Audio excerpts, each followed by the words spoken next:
গাজীপুরে ৫ খুন, পলাতক স্বামীকে ধরতে নতুন ছক। হামে শিশুদের মৃত্যু, ডক্টর ইউনুস ও নূরজাহান বেগমের শাস্তির দাবি সিপিবির।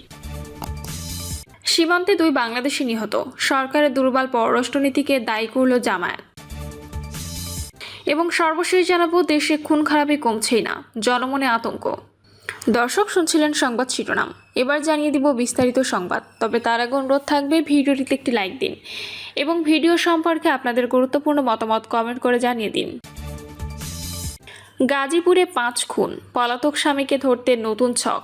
গাজীপুরের কাপাসিয়ায় স্ত্রী, 3 সন্তান ও শ্যালক সহ একই পরিবারের 5 জনকে নৃশংসভাবে হত্যার ঘটনায় অভিযুক্ত স্বামী ফোরকান মিয়াকে প্রধান আসামি করে হত্যা মামলা দায়ের করা হয়েছে। গতকাল সন্ধ্যায় নিহত শারমিন খানমের বাবা মোহাম্মদ শাহাদাত মোল্লা কাপাসিয়া থানায় মামলাটি দায়ের করেন। মামলায় জামাতা পলাতক ফোরকান সহ অজ্ঞাত 4-5 জনকে আসামি করা হয়েছে। পুলিশ জানায়, শুক্রবার রাতে কাপাসিয়া উপজেলার রাউতকোনা এলাকায় একটি ভাড়া বাসায় মর্মান্তিক হত্যাকাণ্ড ঘটে। নিহতরা হলেন ফোরকানের স্ত্রী শারমিন খানম, তাদের 3 মেয়ে মিম, মারিয়া, ফারিয়া এবং শ্যালক রাসুল মিয়া।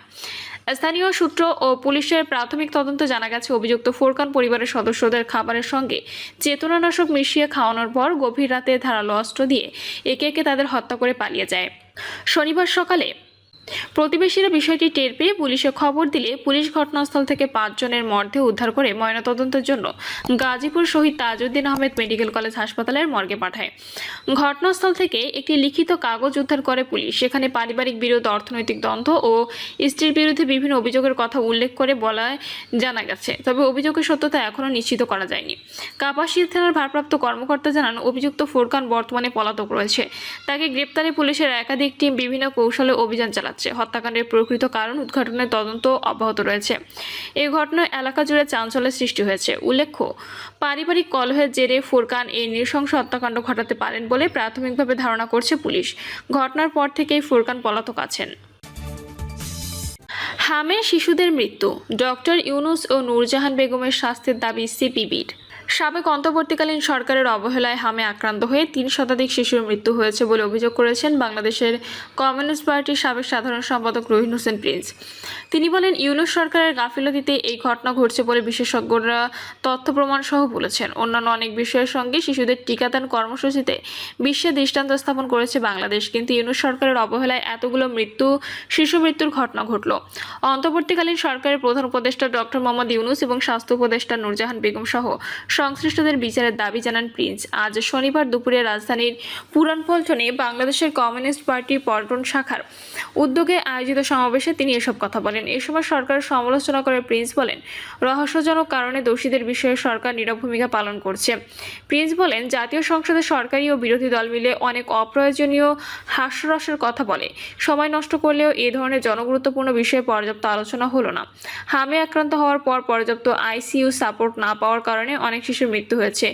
এই প্রকোপের আভাস পাওয়ার পরপরই সরকার আইসিইউ সাপোর্টের জন্য পরিকল্পিত উদ্যোগ নিলে অনেক মৃত্যু এড়ানো যেত।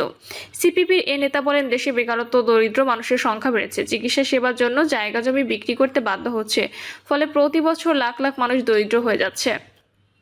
সাধারণ মানুষের স্বাস্থ্য নিরাপত্তায় পর্যাপ্ত সরকারি হাসপাতাল গড়ে তোলার আহ্বান জানান সিপিপির নেতা। দলের পল্টন থানা শাখার সম্পাদক রফিজুল ইসলাম রফিকের সমাবেশে আরও বক্তব্য রাখেন সিপিপির ঢাকা মহানগরের সম্পাদক মণ্ডলীর সদস্য ত্রিদীপ সাহা সহ আরও অনেকে।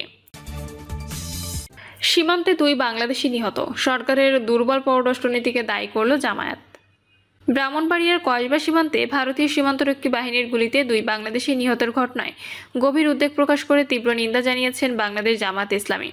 দলটির দাবি, বাংলাদেশ সরকারের দুর্বল পররাষ্ট্রনীতির কারণেই সীমান্তে বারবার এমন হত্যাকাণ্ড ঘটাচ্ছে ভারত। দলটির কেন্দ্রীয় প্রচার বিভাগের সিনিয়র প্রচার সহকারী মুজিবুল আলম স্বাক্ষরিত এক সংবাদ বিবৃতিতে জামায়াতের সেক্রেটারি জেনারেল ও সাবেক সংসদ সদস্য মিয়া গোলাম পরোয়ার এই কথা জানান। বিবৃতিতে মিয়া গোলাম পরোয়ার বলেন, শুক্রবার রাতে ব্রাহ্মণবাড়িয়া জেলার কসবা উপজেলার গোপীনাথপুর ইউনিয়নের ধ্বজনগরের বাতেনবাড়ি গ্রামের এইচএসসি 2য় বর্ষের শিক্ষার্থী মোহাম্মদ মুরসালিন এবং একই ইউনিয়নের মধুপুর গ্রামের নবীর হোসেনকে ভারতীয় রক্ষী বাহিনী গুলি করে হত্যা করেছে। বিএসএফ কর্তৃক এই হত্যাকাণ্ডের ঘটনায় আমি গভীর উদ্বেগ প্রকাশ করছি এবং তীব্র নিন্দা ও প্রতিবাদ জানাচ্ছি। এ সময় তিনি নিহতদের রুহের মাগফিরাত কামনা করেন এবং তাদের শোক সন্তপ্ত পরিবারের প্রতি গভীর সমবেদনা জানিয়ে ধৈর্য ধারণের জন্য আল্লাহর কাছে দোয়া করেন। জামায়াতের সেক্রেটারি জেনারেল বলেন, আমরা গভীর উদ্বেগের সাথে লক্ষ্য করছি যে বিএসএফ বাংলাদেশ সীমান্তে প্রায় দায়ে বিনা কারণে হত্যাকাণ্ড ঘটায়। ভারত বাংলাদেশ সীমান্ত হত্যাকাণ্ড শূন্যের কোঠায় নিয়ে আসার জন্য ভারত বারবার প্রতিশ্রুতি দিলেও তা ক্রমাগতভাবে বাড়ছে। বাংলাদেশিদের এসব অন্যায় হত্যাকাণ্ডের বিচার না হওয়া খুবই উদ্বেগজনক। সরকার সমালোচনা করে তিনি বলেন, বাংলাদেশ সরকারের দুর্বল পররাষ্ট্রনীতির কারণে ভারত বারবার বাংলাদেশ সীমান্ত হত্যাকাণ্ড ঘটাচ্ছে।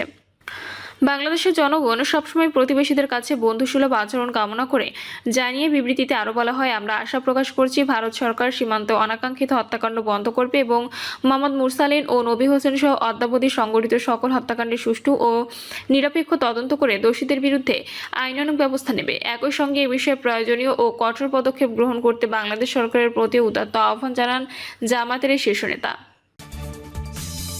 দেশে খুন খারাপি কমছেই না, জনমনে আতঙ্ক। দেশজুড়ে একের পর এক নৃশংস হত্যাকাণ্ড ঘটেই যাচ্ছে, যা নিয়ে জনমনে নতুন করে আতঙ্ক ও উদ্বেগ তৈরি করেছে।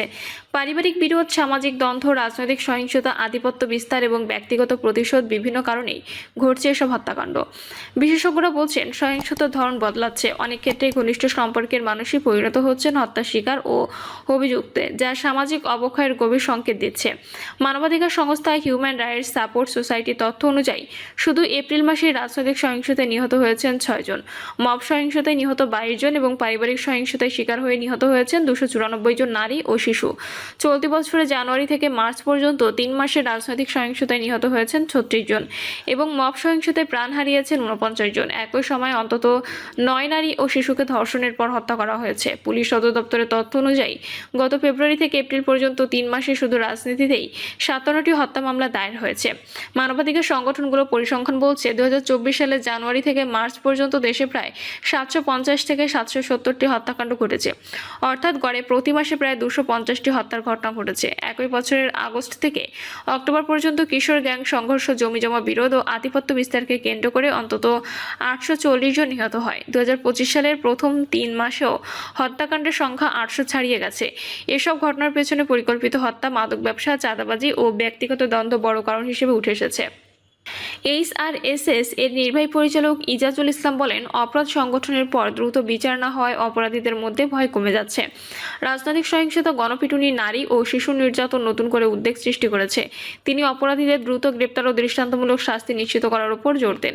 ঢাকা বিশ্ববিদ্যালয়ের সমাজ কল্যাণ ও গবেষণা ইনস্টিটিউটের সহযোগী অধ্যাপক ও সমাজ অপরাধ বিশ্লেষক ডক্টর তৌহিদুল হক বলেন, সাম্প্রতিক সহিংসতার বড় অংশ পারিবারিক ও সামাজিক সংঘাত থেকে সৃষ্টি হচ্ছে।